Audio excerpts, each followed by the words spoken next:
Gaming made Gen Z weak.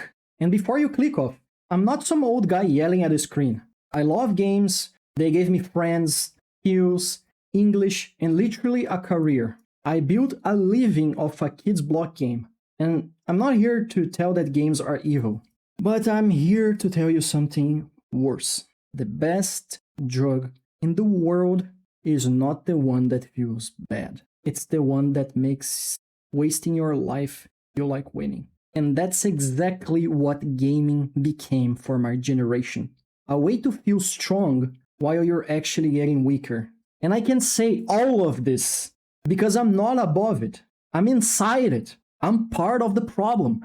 I never drank, never smoked, never touched a single drug in my entire life, but there were years where I acted exactly like an addict. And the screen was my freaking drug. So stick with me, because by the end of this video, I'm going to give you one clean test. One question that tells in 10 seconds whether gaming is a hobby for you or a problem. And most of people watching here already know the answer. Let me break this down.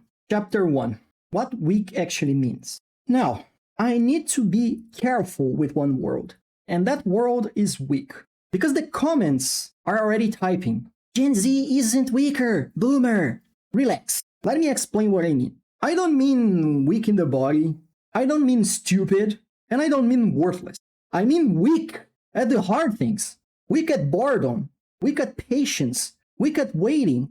Weak at doing one boring thing every single day for 3 months before any rewards even shows up. That Moscow is gone. And this isn't an insult from the outside. It's a confession from the inside, because I have the same weakness. I have a brutal time doing hard things for my life. And this has been going on from a long time. When the reward is far away, my fucking brain fights me. It wants the fast hit. It wants the easy win. And I know exactly where I've learned that. Here's the thing that nobody wants to say out loud. Older generations had to work harder for almost everything. If you wanted to talk to a friend, you walked to their house. If you wanted to learn something, you had to read a book. If you wanted to have fun, you had to go make it. The reward was always on the other side of effort. But today, the reward comes first, and the effort is completely optional. You feel the win before you can actually earn anything.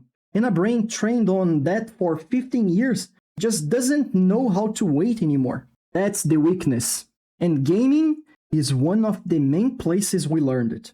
Chapter 2. This is not a niche. This is the air people breathe. And before someone says I'm talking about a few losers in a basement, and no, that's not the niche. This is the entire environment now. A big study from Pew found something wild. About 85 of US teenagers play video games, and 41 of them play every single day. And if you look just at teenagers, especially boys, 61% of them play daily. 6 out of 10 play every day. So when I talk about gaming and this generation, I'm not talking about a corner of it. I'm talking about most of it. This is the water where they swim in, and most of them never have known a world without it. And this starts way younger than you think. Common Sense Media did the research on little kids. 40% of kids have a tablet by the age of 2 years old. Nearly 1 in 4 have their own phone by the age of 8. Let that sit for a second. A kid can have the dopamine machine in his hands before he can even read, before he learns to be bored, before he learns to sit still, before he learns that good things take time. And we're handling out the drug in the crib. And then we act surprised when the patient never shows up. And here's the first truth. Games used to be hard. And okay, let's go. Here's where it gets personal for me. There are a few big things that I want to talk you through. And this is the first one. Games used to be hard. And that was the whole point. The first game I remember me playing was a game called Outlaws, an old LucasArts game, and I was a little kid. I used to play a lot of Need for Speed 2, by the way, at my cousin's house, Midtown Madness, and I got my first console, a PS2. And let me tell you, those games destroyed me. Try yourself playing Midnight Club 3 today. I remember that one so clearly. I lost, and I lost, and I lost. There was no easy mode in my head. You had to try. It was fast, it was difficult, you had to fail 20 times. And when you finally won, you felt it in your whole body. Even Mario, even Castlevania, those games made you work. The fun came after the struggle, not instead of it. And that's the key line over here. Old games gave you dopamine after effort. A lot of modern stuff gives you dopamine instead of effort. And look, I want to be fair here. This is not old games good, new games bad. That's the lazy boomer take. There are amazing hard games today, so the problem is not the year. The problem is that the easy version got so fucking easy and so close and so constant that the hard version became optional. And when hard is optional, most people skip it. I skip it. You fucking skip it. That's just how the brain works. And here's the second truth. Modern entertainment removed friction. So the truth number one is that games needed effort. Modern games remove effort. All of it. Think about what gaming and screens look right now. It's free. It's on your phone. It never ends. There's a daily reward just for showing up. A battle pass ticking down on your spine. There's a new skin, a new level, a new season. It's built to never let you leave. And I'll give you the clearest symbol of this. Roblox. I'm not here to dunk on Roblox. By the way, it's not the only thing doing this. But Roblox is the perfect example. At the start of 2025, Roblox reported almost 98 million daily users. This is half of the population of Brazil, a continental country. And here's the number that stops me. 21.7 billion hours in 3 months. Billion with a B. That's not a game. That's a planet. An entire world built to hold attention. Free, social, endless, mobile, and always one tap away.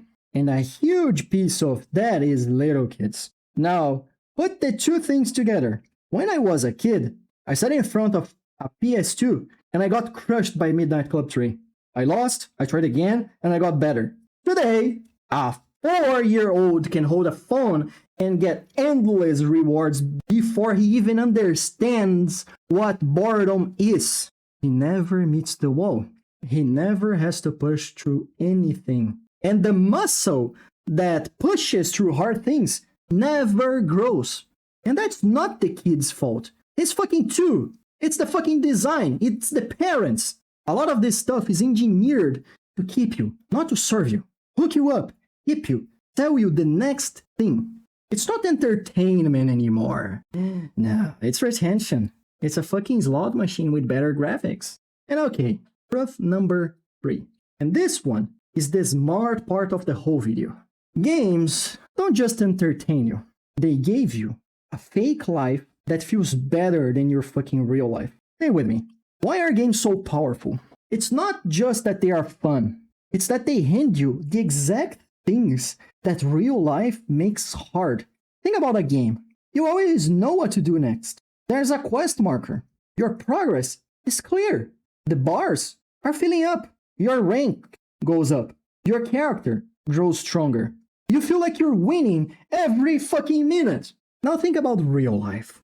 Real life is a broken game. There's no tutorial. There are no clear quest markers. And the balancing is terrible. Life is not fair. You can grind for 6 hours. And sometimes, most of the times in fact, nothing happens. Nothing moves. No bars fill up. You go to bed not knowing if anything of it matter. So now compare the two. In a game, 6 hours of grinding make your character stronger. In real life, 6 hours of grinding strong sometimes pays off in a year, and sometimes never pays off. Which one do you think that the brain is going to pick? There's a whole field of psychology behind this, and I'll keep it simple for you. People need three things to feel okay: control, progress, and belonging. A sense that you choose your own path, a sense that you're getting better, a sense that you fit somewhere. Now here's the punch. Real life often gives young men none of those three. You don't fucking feel in control. You don't fucking feel like you're getting anywhere. Most of the time you don't even belong with anyone and anywhere. And a game gives you all of those in 5 fucking minutes. That's not a coincidence. That's a fucking trap. So games aren't addictive just because they are fun. They are addictive because they give young men the exact things real life keeps refusing to give them: control, progress, and belonging. And once you can get those three from a screen for free, going out into the real world to earn them can feel insane and pointless. Why would you? The screen will never say you no. The screen never makes you wait a year, and the screen never breaks your heart. And that is the most dangerous part of all of this. Not that games are bad, that games are better designed than your fucking life. And here's my confession. Now I have to stop and be honest about me. Because if I sit here pointing at everyone else, I'm a fraud. Here's the ugly part. I don't really know what a normal life looks like. I have very few friends, and almost all of them came from gaming. And yeah, that's nice, but it's very sad. Gaming gave me friendships, but also replaced most of my real-world social life. There were times I played 16 hours a day. Minecraft, Ark, Tarkov, Daisy, you name it. 16 hours in a 24-hour day. And it gets worse when I'm honest about what I skipped. I have avoided spending time with my girlfriend because gaming was easier. I have avoided building my business because gaming was easier. I have avoided making more money because gaming was easier. I have deducted hard, uncomfortable things in my life just to get the fucking easy hit one more time, like a cocaine addict. And that's messed up. I told you at the start, I never did drugs. No alcohol, no cigarettes, nothing.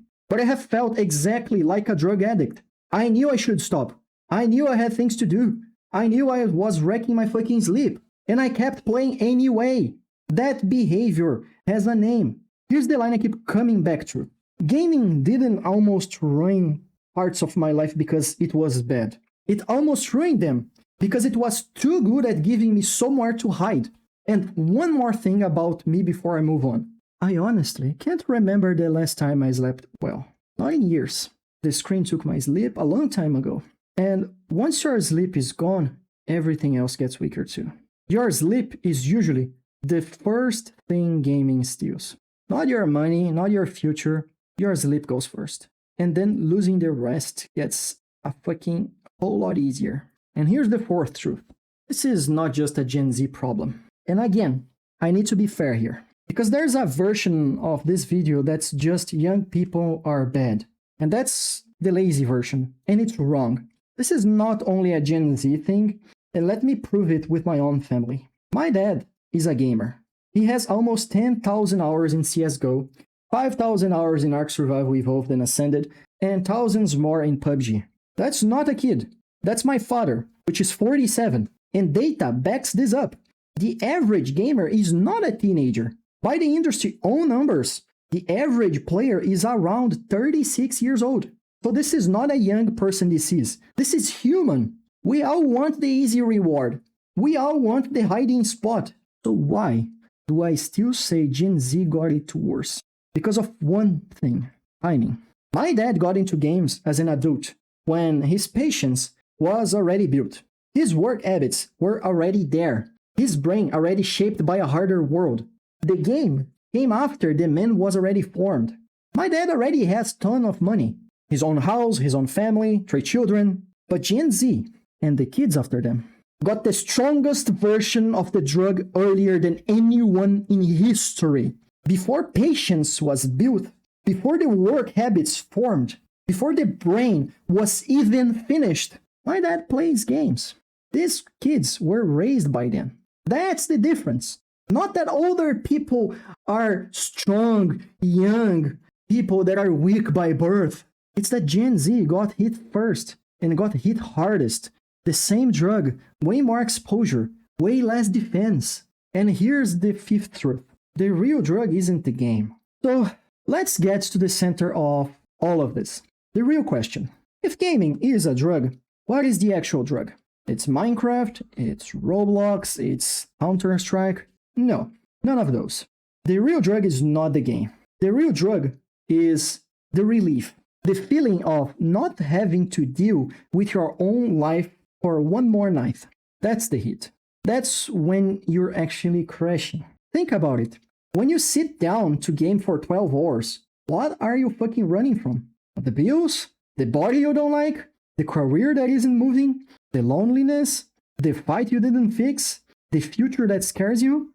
The game lets you not feel any of it. For a few hours, you're somebody, you're winning, you're matter, and then you log off. And real life is still sitting there exactly where you left it. Untouched, waiting, and now probably delayed also. And here's the part that makes it so sneaky. A hard drug wrecks your life fast. You can see the damage. Everyone can see it. This one wrecks your life slowly. You wasted a year, but your character leveled up. You skipped your real goals, but your rank went up. You feel like you're winning the entire time you're losing. That's the most dangerous drug there is. Not that the one that destroys you tonight, but the one that lets you waste 10 years while feeling like a champion in the whole way down. And here's the nuance. I'm not saying that every gamer is sick. Now I have to slow down for a second, because I don't want to be stupid here. I want to be fair.